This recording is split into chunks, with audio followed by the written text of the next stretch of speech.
ఏ hi hello నమస్తే friends. So hello friends, ఇప్పుడైతే మనం ఈవినింగ్ అయిపోయి సైడ్. సో ఫ్రెండ్స్, ఇవాళ ఎక్కడికి వచ్చినామంటే మనోళ్ళతో కలిపి ఇది వచ్చేసి యూఎస్ ఆర్మీ బేస్ క్యాంప్ అన్నట్టు, like air force base camp. And ఇక్కడ చాలా నీట్గా ఉంది గల్లీ మొత్తం. ఈ గల్లీ గురించి మాట్లాడుకుంటూ పోతా. ఇక్కడ యూఎస్ ఆర్మీ అనేది ఇక్కడ ఉంటుంది అన్నట్టు. సో ఎయిర్ ఫోర్స్ వీళ్ళకి ప్రొటెక్షన్ ఇస్తుంది ఎయిర్ ఫోర్సు. సో కాబట్టి వీళ్ళు మొత్తం ఈ గల్లీ మొత్తం అమెరికన్ గల్లీ అన్నట్టు. మొత్తం ఎవరు చూసినా ఎక్కడ చూసినా అమెరికన్సే ఉంటారు, ఎక్కడ చూసినా వాళ్ళే ఉంటారు. అండ్ ఈ గల్లీ కూడా చాలా ఫేమస్ అన్నట్టు ఇక్కడ, ఎందుకంటే ఎయిర్ ఫోర్స్ ఉంది కాబట్టి వాళ్ళకి ఇల్లులు అవన్నీ, వాళ్ళ రెస్టారెంట్లు, వాళ్ళ ఫుడ్ అన్నీ వెస్ట్రన్ కల్చర్ అంతా ఇక్కడ కొంచెం ఎక్కువ ఉంటుంది అన్నట్టు. అండ్ యూజువల్లీ కొరియన్స్కి అమెరికన్స్ అంటే చాలా ఎక్కువ ఇష్టము. సో మనం ఎట్లనైతే ఇప్పుడు కొరియా అమ్మాయిలు కొరియా వాళ్ళను మామూలుగా ఎట్లయితే ఈ కేపాప్ ఐడల్ వాళ్ళని చూసి ఓ అని చెప్పేసి ఎట్లయితే ఫీల్ అవుతారో, వీళ్ళు అమెరికన్ అట్లా ఫీల్ అవుతారు అన్నట్టు. సో వీళ్ళు అక్కడ సెటిల్ అవ్వడానికి చాలా ఇష్టపడతారు.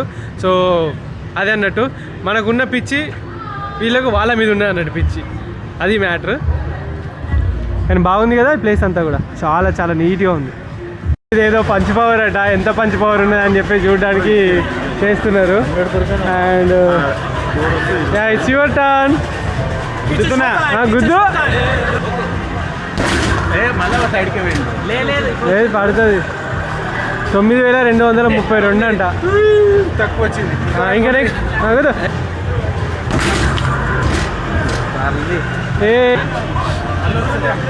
ఏమో కడ కడ కడ కడ కడ కడ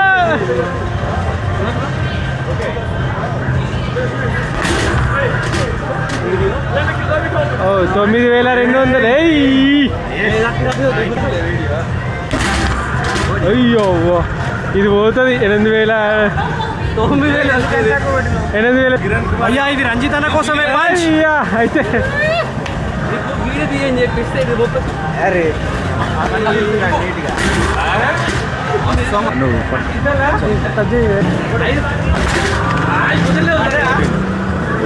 భయ్యా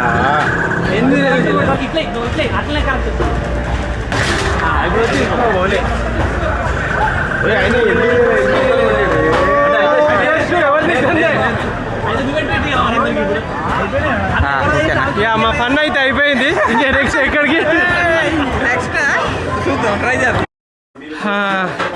సో ఫైనల్గా ఇవాళ ఇంకా బ్రదర్ వచ్చేసి మన కోసం ఏం చేశారంటే, ఏంటి బ్రో ఇది? అయ్యమ్మ ప్రాన్ బిర్యానీ, అవి రైస్ చూడు. మనం హోటల్ పెట్టుకుందాం బ్రో, గట్టిగా హోటల్ చెప్పు. మనోళ్ళే, నేను కాదు. చెప్పు నువ్వే. ఇక నేను మార్కెటింగ్. చెప్పు. కాదు రాదంటాడు, తినబెట్టి చంపుతాడు. హోటల్లోకి వచ్చినోడు ఎవడన్నా తినకుండా పోతే పొట్టు కొడతాడేమో అని. బట్ బిర్యానీ మాత్రం చాలా క్రేజీగా ఉన్నది. అండ్ ఒక్కొక్కరు ఇక ఇది బ్యాచిలర్ రూమ్ అన్నట్టు. అసలు ఇక మిగతా కూడా ఆలోచించకండి. వాలేకుం సలాం అల్హమ్దులిల్లా. ఖైరియా అంతగానే ఎక్కువ రాదు కదా నీకు. ఇతను ఇంతకుముందు కువైట్లో వర్క్ చేస్తారు అన్నట్టు. సో దానికి చపాతీలు చేస్తున్నావా? ఆమ్లెట్. పెద్ద మాస్టరు, పెద్ద చెఫ్. Chef assistant. నేను చెఫ్ అసిస్టెంట్. ఈ గిన్నె ఎడగొన్నారు బ్రో, ఇంత పెద్ద హండి. బిర్యానీ కోసం కొన్నారా? క్రేజీ అసలు. పెట్టి పెయింట్ అంతా పోయిందట. అది ముచ్చట. అసిస్టెంట్ గారు మామూలుగా లేదు ముచ్చట. ఇక ఇదంతా లైక్ కొరియాలో మన బ్యాచిలర్స్ ఉండే వీళ్ళందరూ మన బ్యాచిలర్స్ ఉండే ఒక ఇల్లు అనుకోండి ఇది. సో ఇగో నేను చూడండి ఇక్కడ కూర్చొని ఎడిటింగ్లు చేసుకుంటూ కూర్చున్నా నేను. నాకు ఇంకా అదే పని. ఇప్పుడు ఇంకొకటి ఏంటంటే, మేము ఇవాళ బ్రో ఎక్కడికి పోతున్నాం మనం? కరోకేకి వెళ్తున్నాము. పాటలు పెట్టి ఎగిరి దుంకుడేనా? సో ఇక్కడ ట్రెడిషనల్ ఒకటి ఉంటుంది అన్నట్టు. ఇక్కడ ఏంటంటే ట్రెడిషనల్గా మమ్మల్ని కొరియన్ కానీ, జపనీస్ కానీ, చైనీస్ కానీ వీళ్ళు ఒక కరోకే అని మెయింటైన్ చేస్తారు. అది నేను ఎప్పుడు చూడలేదు. అంటే చూశాను, వెళ్ళాను, కానీ ఎప్పుడు వీడియో తీయలేదు. అండ్ ఏంటంటే మంచిగా పాటలు పెట్టుకొని ఒక స్క్రీన్ ఉంటాయంట, పాటలు పెట్టుకుని ఎగురుడు దుంకుడు అవన్నీ ఉంటాయంట. అసలు డైరెక్ట్ అదే పోయి చూపెడతా నేను. చూద్దాం, సరేనా? పదండి ఇక అక్కడికే next. So we are going karaoke. These all are my friends. My friend Paul is from Hyderabad. Korean Paul. And is name Philip బల్బు. And is name Santosh. Is name Adam. Manoj. Daniel Cruz. Shamshabad. We are all going to karaoke. We are having fun there. And my English is good. I am learning little bit. So పోదామా? ఒక చిన్న party vibe ఉంటుంది and Korean culture చూపెడదామని చెప్పేసి అనుకుంటున్నాము. మనం గడ్డి తినలే కదా, ఎగ్జాక్ట్లీ ఇప్పుడు తినాల్సిందే గడ్డి. గడ్డి తింటారేట్రా వాళ్ళు. చాలా పదండి. సో ఇది వచ్చేసి మొత్తం కరోకే స్ట్రీట్ అన్నట్టు. సో ఈ స్ట్రీట్లో మామూలుగా ఇప్పుడు అలా మొత్తం పార్టీ వైబ్స్ అవి ఉంటాయి, ఇంకా పబ్లు అవి ఉంటాయి. కానీ మరి అక్కడ అలాంటి వాటికి అవి ఎక్కడైనా ఉంటాయి, కానీ కరోకేస్ మాత్రమే కొన్ని ప్లేసెస్లో ఉంటాయి కదా. సో అవి ఇక్కడ ఫేమస్ కాబట్టి ఇది మాత్రమే చూపెడదాము, ఇది మాత్రమే ఎక్స్ప్లోర్ చేద్దామని చెప్పేసి చూస్తున్నా. అండ్ ఇక్కడ మొత్తం గల్లీలు మాత్రం చాలా చాలా నీట్గా ఉన్నాయి. వర్షం పడి ఎండిపోయింది. ఏంటి ఇదా? సో ఇది వచ్చేసి కరోకే అంట. అండ్ ఇక్కడ చూడండి, Myanmar, Philippines, south Korea, Vietnam, Thailand, Nepal, Pakistan, England. ఎవరో మన టీటోళ్ళు ఎవరో దీనికోరు అందరం పెట్టిరు. మళ్ళీ అంటే ఇండియా ఎదురా ఓరు దుర్మార్గులారా, ఇండియా ఎదురా. మరి ఇండియా లేదు. ఓకే, ఇండియా మేము ఉన్నాం కదా రిప్రజెంట్ చేయడానికి. చలో సో ఇంకా లోపలికి ఎంటర్ అవుదాం. ఎట్లుంటుందో నేను చూపెడతా. నా ఫస్ట్ టైం అన్నట్టు పోతున్నా. జపాన్లో అన్ని ప్లేసెస్లో వెళ్ళాను కరోకేకి వెళ్ళలేదు. సో మామూలుగా వెళ్ళాను, ఇంటర్నెట్ కేఫేలతో పాటు కరోకేలు ఉండే. కానీ ఇట్లుంటుంది. ఇది ఏంది అంత వెరైటీ ఉంది. Okay.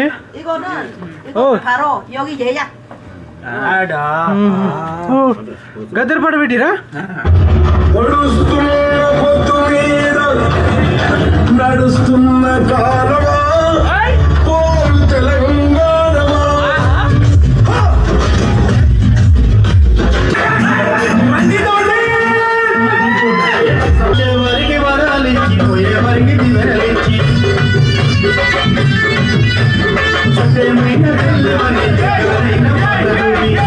Finally it's time to go అన్నట్టు. సో బ్రదర్ వాళ్ళు అయితే ఇంకా వచ్చిర్రు అండ్ సెండ్ ఆఫ్ ఇవ్వడానికి. Thank you brother, thank you. ఇంకా ఇక్కడ నుండి అయితే వెళ్ళిపోతాను గ్వాంగ్జూ సైడ్. అండ్ మొత్తం కోస్టల్ వేనే. ఏమైనా ప్రాబ్లం అన్న డౌట్ ఉన్నా కూడా మనోడు చెప్తాను అన్నట్టు మధ్యలో. సో ఏమైనా చెప్తారా? నేను చాలా మిస్ అవుతున్నాం. కాకపోతే నువ్వు ఇంతే ఎనర్జీతో ముందుకు సాగు. మా సపోర్ట్ నీకు ఎల్లప్పుడు ఉంటుంది. All the best your journey. Australia reach అయిన తర్వాత మాకు ఖచ్చితంగా ఫోన్ చేయు, మాతో కాంటాక్ట్లో ఉండు. మా సపోర్ట్ మొత్తం నీకు ఒక ఎనర్జీ బూస్ట్ లాగా ఉంటుంది. ఓకే అన్న, హ్యాపీ జర్నీ. కరోగా డ్యాన్స్కి అరుపులకి గొంతు పోయింది, మాట్లాడలేకపోతున్నా. కానీ మస్తు ఎంజాయ్ చేసినాం. ఇండియా ఫీల్ వచ్చింది. నువ్వు ఇంకొక వారం రోజులు అంటే ఉంటలేవు. చలో మరి వెళ్ళిపోయే లోపల మళ్ళీ ఒక రౌండ్ అయితే వేయాలి మా దగ్గర. వేయకపోతే ఎక్కడున్నా మరి మేమన్నా కలుస్తాం మరి తప్పదు. కానీ చాలా మిస్ అవుతున్నాం. మస్తు ఎంజాయ్ చేసినాం. మళ్ళీ వెళ్ళేటప్పుడు అయితే మళ్ళీ ఒకసారి కలుస్తాము. అండ్ కొరియా నుండి వెళ్ళిపోయేటప్పుడు మళ్ళీ ఒకసారి కలుస్తా. ఇంకా కొన్ని రోజులే ఉంది నాకు కొరియా నుండి వెళ్ళిపోవడానికి. మళ్ళీ ఆస్ట్రేలియా వీసా కూడా వేయడానికి టైం దగ్గరకు వచ్చేసింది. And thank you all of you. Thank you. Bye. And thanks for the tyre. కొత్త టైర్ వచ్చింది మన చిట్టికి. అండ్ ఇక వెళ్ళిపోదాం. Bye bro. బాయ్. చలో. సో ఇంకా రెడీ అయిపోయినా ఆల్రెడీ. ఇక వెళ్తున్నా. ఇక్కడ నుండి 306 కిలోమీటర్లు ఉంది గ్వాంగ్జూ అనే ప్లేస్కి. అక్కడ కూడా అక్కడికి వెళ్ళాలి. ఇది ఒక 2-3 రోజులు పడుతుందేమో మేబీ అక్కడికి పోవడానికి. సో 300 అంటే ఒక 5 days మెల్లిగా వేసుకున్నా కూడా. అక్కడ నుండి మళ్ళీ బూసాన్ వెళ్ళడానికి మళ్ళీ అది ఇంకా ఎంతున్నో చూసుకోలేదు. అటు వెళ్ళాలి. అటు నుండి బూసాన్ నుండి జేజు ఐలాండ్ అని ఒకటి ఉంటుంది ఇక్కడ ఫేమస్. ఆ జేజు ఐలాండ్ విజిట్ చేస్తా. ఆ జేజు ఐలాండ్ అయిపోయిన తర్వాత మళ్ళీ బూసాన్కి వచ్చి బూసాన్ నుండి సోల్ సైడ్ పోయి 700 కిలోమీటర్లు ఉంటుంది. సోల్ నుండి ఇంకా ఆస్ట్రేలియాకి ఫ్లై అవుతాము. సో అది matter. And thank you. Bye bye. Thank you అన్నా. Bye bye. ఇంకా ఇక్కడ నుండి ఇదే రూట్లో వెళ్ళిపోతూ ఉంటా. చూస్తూ ఉండండి వీడియోస్. Thank you. బాయ్. ఫోన్లో ఓకే. ఇక మన వాళ్ళని వదిలిపెట్టి మళ్ళీ జాతర స్టార్ట్ అయింది అయ్యా. మళ్ళీ అదేంటో కానీ నాకు అదేంటో కానీ ఉన్న పాటుగా సైకిల్ మీదే ఎక్కితే నొప్పులు అన్నీ పోతాయిగా అన్నట్టు ఉంటుంది నాకు పరిస్థితి. సైకిల్ ఎక్కితేనే ప్రశాంతత. అదేంటో ఉంటా మన వాళ్ళ దగ్గర ఉంటా అంత అయిపోద్ది. మళ్ళీ ఎప్పుడైతే సైకిల్ ఎక్కుతానో ఆ రోజు మళ్ళీ నాకు ఒక చిన్న ప్రశాంతత అయితే రావడం జరుగుతుంది. నా మైక్ ఇట్లా ఖరాబ్ అయిపోయింది, వాటర్ పడి అది డిస్ప్లే పోయింది. కనెక్ట్ అయిందో లేదో తెలుస్తలేదు. వీడియో అంతా తీసినాక కనెక్ట్ కాలేదు అట్లా ఇట్లా అంటే ప్రాబ్లం అవుతుంది. అసలు మొత్తం కనబడతలేదు అది. సో దానికోసం అని చెప్పేసి ఇది కూడా బాగానే క్యాప్చర్ చేస్తుంది. అప్పుడప్పుడు నాయిసీ ఉంటుంది, నాయిసీ వస్తే డిలీట్ చేసేస్తా ఫుటేజ్, లేకుంటే అది అట్లే పెడతా అన్నట్టు. అదండి. సో యాక్చువల్గా ఒక 20 కిలోమీటర్స్ ఏమో రైడ్ చేశాను. రైడ్ చేసిన తర్వాత రాత్రి 8 గంటల నుండి అయితే వర్షం ఉంది. సో ఇప్పుడు నాకు టైం ఎంత అవుతుందంటే 4 అవుతుంది. ఓ ఏంది రాత్రి 8 గంటలకు ఫోర్కాస్ట్ చూపెట్టి ఇప్పుడే వాన పడుతుంది. కానీ ఇక్కడ ఒక బ్యూటిఫుల్ ఫ్లవర్స్ ఇప్పటిదాకా చూశాను నేను. వీటిని నేను మీకోసం ఒక స్లో మోషన్లో పడేస్తా, చూడండి.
మీకు స్లో మోషన్ అయితే నచ్చే ఉంటుంది. అండ్ ఇక్కడ చూడండి ఫ్లవర్స్, అండ్ ఆ పార్క్ మొత్తం కూడా ఫ్లవర్సే ఉన్నాయి. కానీ దానికి ఎంట్రీ ఫీజు వచ్చేసి 12,000 వాండ్లు ఉన్నది. అంటే అరౌండ్ ఒక 800 రూపీస్ ఏమో. 800 రూపీస్ పెట్టి ఆ లోపలికి పోయి చూపెట్టాలి అని అంటే నాకు మనసు ఒప్పట్లేదు. మీరు కూడా నా లెక్క బయటికి వెళ్ళి చూసి సంతోషించారు, సరేనా? మనం అందరం ఒకటే బాపతి ఒకటే పార్టీ. సో కాబట్టి మనం బయట సంతోషిద్దాం, ఏమంటారు? సో కానీ చాలా బ్యూటిఫుల్గా ఉంది. ఈ చెర్రీ బ్లాసమ్ ఇటు సైడ్ ఇంకా ఉంది. అండ్ ఈ ఫ్లవర్స్ ఒక డిఫరెంట్గా ఉన్నాయి. అసలుకి చూడండి ఎంత బాగున్నాయో, ఎంత ములాయం ఉన్నాయంటే, అంటే స్మూత్గా ఉన్నాయంటే నచ్చాయి. మళ్ళీ అండ్ ఈ వైట్ ఫ్లవర్స్ తర్వాత రెడ్ ఫ్లవర్స్, ఆ రెడ్ ఫ్లవర్స్ తర్వాత మళ్ళీ అక్కడ మొత్తము బంతి అంటారు, బంతి కలర్లో ఉన్నాయి. టాజిటస్ స్పాట్యులా అంటారు బంతి పూలని, దాని యొక్క సైంటిఫిక్ నేము. అండ్ అక్కడ కూడా క్రైసాంతిమం అని చెప్పేసి అని అంటారు, అంటే చామంతి లాగా అలాంటివి ఉన్నాయి ఇక్కడ. ఇవి లైక్ బోగన్విలియా లాగా ఉన్నాయి కానీ అవి కాదు. అండ్ అక్కడ కూడా చాలా రకాలు ఇట్లా వేసిరు అన్నట్టు. ఈ పార్క్ మొత్తం పూలతోటి ఉన్నది. నేను ఇందులో పోతే మళ్ళీ బయటికి రావడానికి 4-5 గంటలు పడుతుంది నాకు అర్థమైంది. సో కాబట్టి మనము ఇక్కడ నుండే బయటికి వెళ్ళి చూసుకుంటా వెళ్ళిపోదాం. పదా చిట్టి. రైడ్ కొంచెం లేట్గా స్టార్ట్ చేశాను, బట్ 40 కిలోమీటర్స్ అయితే రైడ్ అయింది. సో 40 కిలోమీటర్స్ తర్వాత ఇప్పుడు 6 అవుతుంది టైము. ఓకే, 6 అంటే 7కి వర్షం స్టార్ట్ అవుతుంది. ఈ 7 లోపు నేను ఎక్కడో ఒక దగ్గర ప్లేస్ చూసుకొని క్యాంప్ వేసుకోవాలి. లేదనుకోండి ఏంటంటే వర్షంలో తడవాల్సి వస్తుంది. ఈ రూట్ సరిగా లేదు. ఇటు సైడ్ సైకిల్ రూట్ సైడ్ పోవాలి. అటు ఇది ఓపెన్ ఉందా? Yeah yeah yeah yeah okay. చేతితో పట్టుకోవడం కష్టం. ఎస్, వచ్చేసాము. ఇంకా ప్లేస్ చూసుకొని, ఒక మంచి ప్లేస్ చూసుకొని మనము క్యాంప్ వేసుకొని అండ్ ఇవాళ వెళ్ళేసుకోవాలి. ఇంకొకటి వాష్రూమ్స్ కూడా ఉండాలి అండ్ ఫుడ్ ఉండాలి. ఫుడ్ అంటే వండుకోవచ్చు అండ్ కానీ చూసుకుందాం. మంచి washrooms and food, shelter. Like camp ఉంటుంది బట్ వాటర్ పడుతూ ఉంటాయి, అదే కొంచెం ఇబ్బంది అవుతూ ఉంటుంది. So okay, will try.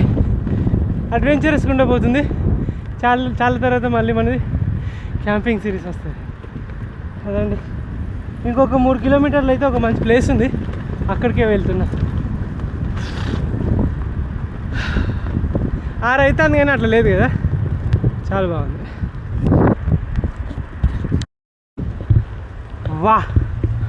Wow, ఏందిరా ఇది? స్వర్గమారా, స్వర్గం ఏమైనా. నిజంగా ఒక స్వర్గం లాగా అనిపిస్తుంది ఇది నాకు. మీకు ఎలా ఉందో తెలియదు కానీ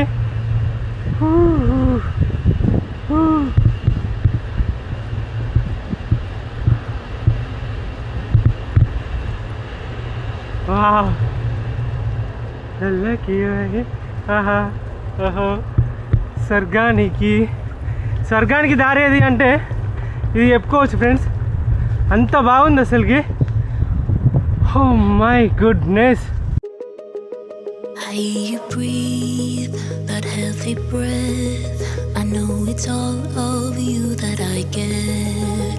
1 bedroom flat, I lock the door and put that photo of her on the floor. అమ్మా, పొద్దున్న తినలేదు, ఆకలి అవుతుంది. అండ్ చూద్దాము అసలుకి ఏమున్నాయి ఇక్కడ. 11:30 నుండి రాత్రి 11 గంటల వరకు అంట. Salads, wow, hello the salads. Oh cabbage salad, పుట్టగొడుగులు, ఇది టోఫు అనుకుంటా మేబీ. ఇవి ఎగ్స్, నూడిల్స్, ఇవి రైస్ నూడిల్స్ ఉన్నాయి. సీవీడ్ విత్ రైస్ ఉంది. ఓకే, మనకు నచ్చింది. హాయ్,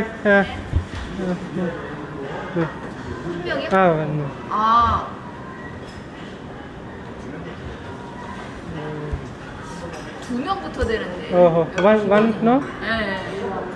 ఇద్దరైతేనే తినాలంట, ఒక్కరైతే కష్టం అంట. Half for me, half. ఓహో, ప్రైస్ 2. Oh my god. ఇద్దరంట, ఇద్దరు ఉంటేనే.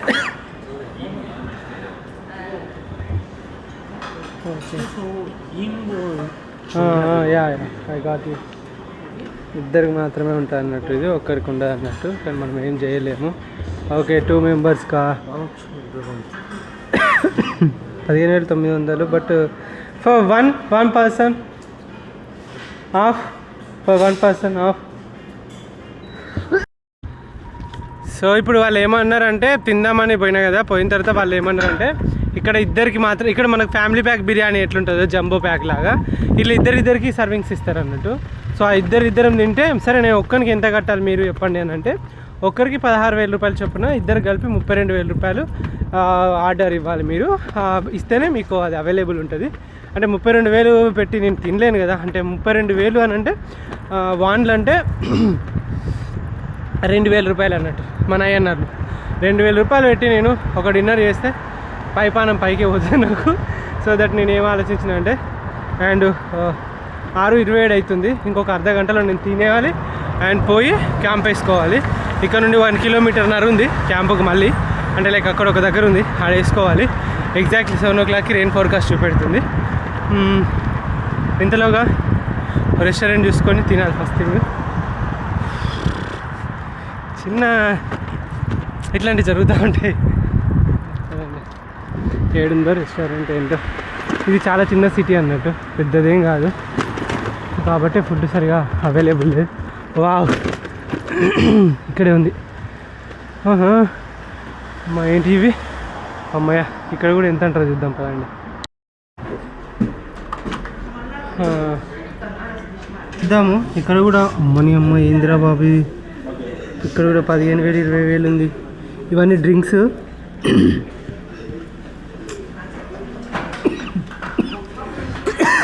నాకు ఎందుకు దగ్గు వస్తుందంటే మాట్లాడుతూ తొక్కుకుంటూ వస్తుంటే సడన్గా నోట్లకు దోమ పోయింది, అప్పటి నుండి దగ్గు వస్తుంది.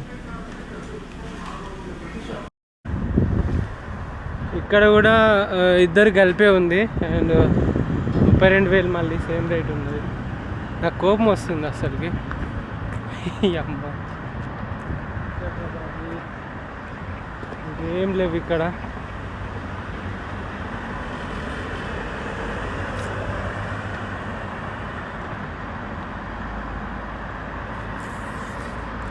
చాలా కోపం వస్తుంది అప్పుడప్పుడు, ఏం చేయలేము. ఇలాంటి టైంలో మనసు నిమ్మలం చేసుకోవాలి. చేసుకొని అసలు ఇవి ఏం ఫుడ్లు రా, బొమ్మలు అన్నా కనబడతలేవు. ఓ గిదా,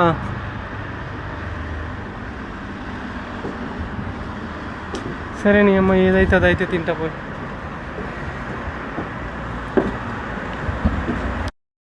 సో ఈ ఫుడ్ పేరు ఏంటని అడగకండి, ఇంకో ఇది వచ్చింది ఒకటి. అండ్ ఎల్లిపాయలు వచ్చినాయి కొన్ని. అండ్ ఉల్లిగడ్డల మీదకి చికెను, రైసు, నూడిల్స్, టోఫు, ఇదేంటో తెలియదు, దోసకాయ, కిమ్చి. ఇది వీటిలలో ఇవన్నీ పెట్టుకొని తినాలన్నట్టు, అదే మ్యాజిక్. సో ఎలా తినాలో చెప్తాను. ఫస్ట్ మనం ఒక ఆకు తీసుకోవాలి, తీసుకొని ఇందులో ఎల్లిపాయ వేసుకోవాలి ఒకటి, అండ్ ఈ చికెన్ ముక్క, అండ్ ఈ ఉల్లిగడ్డ, కొన్ని ఆకులు, ఒక దోసకాయ, కొంచెం కిమ్చి, అండ్ అమ్మ తోడు ఇది ఏంటో కూడా తెలియదు, ఇది చేతికి కూడా వస్తలేదు, ఫిర్బీ తింటా.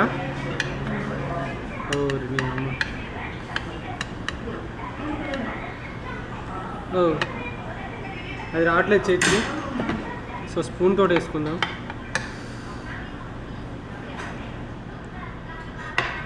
ఇదేంటో తెలియదు నాకు.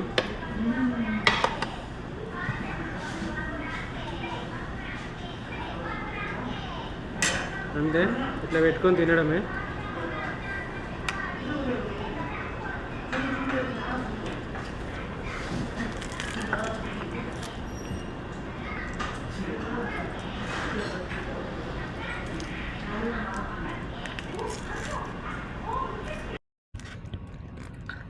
So good night friends. Camp అయితే వేసాను అండ్ రాంగ్ ఫుల్ చలి పెట్టింది అండ్ వేడి అయింది బాడీ మొత్తము. సరిగా నిద్ర లేకనా మరి ఏంటో తెలియదు. ఇక డైరెక్ట్ వచ్చేసి పడుకున్నాను. అండ్ ఇక్కడ ఒక వర్షం పడుతుంది పైన, కింద నాకు రూఫ్ కిందనే ఉన్నాను, ప్రాబ్లం అయితే ఏం లేదు. అండ్ సైకిల్కి కవర్ కప్పేసి ఇంకా పడుకుంటున్నాను. And good night all of you. పొద్దున మాట్లాడుకుందాం. పొద్దున్న లేచి మంచి చాయ్ పెట్టుకొని తాగి ఇక బయలుదేరాలి. ఇక్కడ వాష్రూమ్స్ ఇట్లా అవన్నీ అవైలబుల్ ఉన్నాయి, సో ప్రాబ్లం ఏం లేదు. వాళ్ళు కొంచెం కష్టపడాల్సి వచ్చింది కదా క్యాంప్ ఎత్తుకోవడానికి, వాటి ఫుడ్ గిట్లా. But it's okay. Good night, bye bye.